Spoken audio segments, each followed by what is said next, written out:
வாழ்வோம் வாழ்விப்போம். நான் உங்க சூசி. வாழ்க்கையை வடிவமைப்பும் நிகழ்ச்சிக்கு உங்களை அன்புடன் வரவேற்கிறேன்.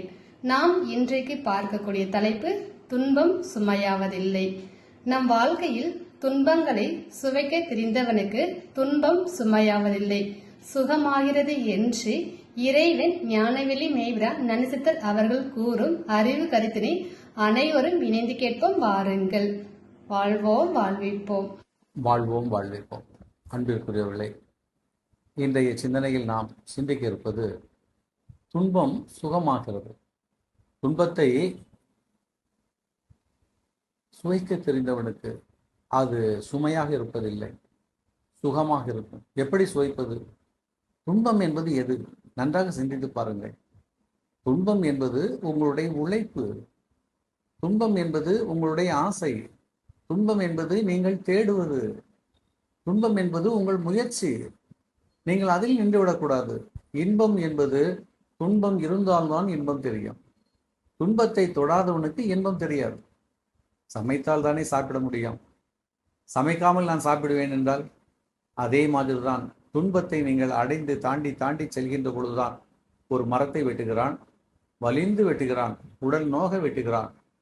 அந்த வலியும் நோவையும் தாண்டி அந்த மரத்தை வெட்டி அதையெல்லாம் அடுக்கி தெருவில் கொண்டு விட்டு காசாக்குகின்ற பொழுதுதான் அவனுக்கு இன்பம் வருகின்றது.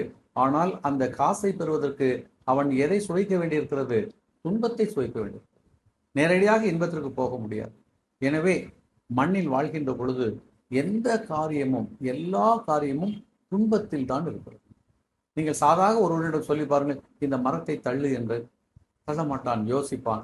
அதெல்லாம் முடியாது, துன்பமா இருக்குன்னு சொல்லுவான். ஆனா சம்பாதிக்கணுங்கிற பொழுது அந்த மரத்தை தள்ளித்தான் ஆக வேண்டும். அப்போ அந்த துன்பத்தை சுவைக்கின்ற பொழுது அவனுக்கு பணம் காசு வருகிறது, அவன் இன்பத்தை அடைகிறான். எனவே நன்றாக மனதில் பதித்துக் கொள்ளுங்கள், எந்த காலத்தையும் நீங்கள் துன்பத்தை வெறுக்காதீர்கள்.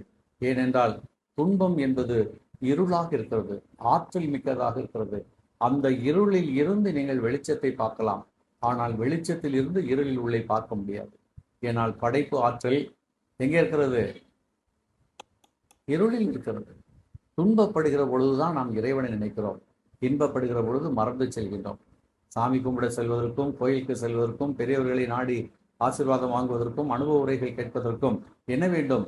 துன்பம் வந்து நம்மளை தாக்க வேண்டும். துன்பம் தாக்குகின்ற பொழுது தான் நாம் ஓடுகின்றோம். அப்போ நம்மை நல்லவனாக்கவும் அருள் பெறவும் வைப்பது துன்பம் அல்லவா?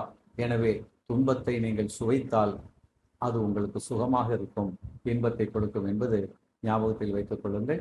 வாழ்வோம் வாழ்வோம்.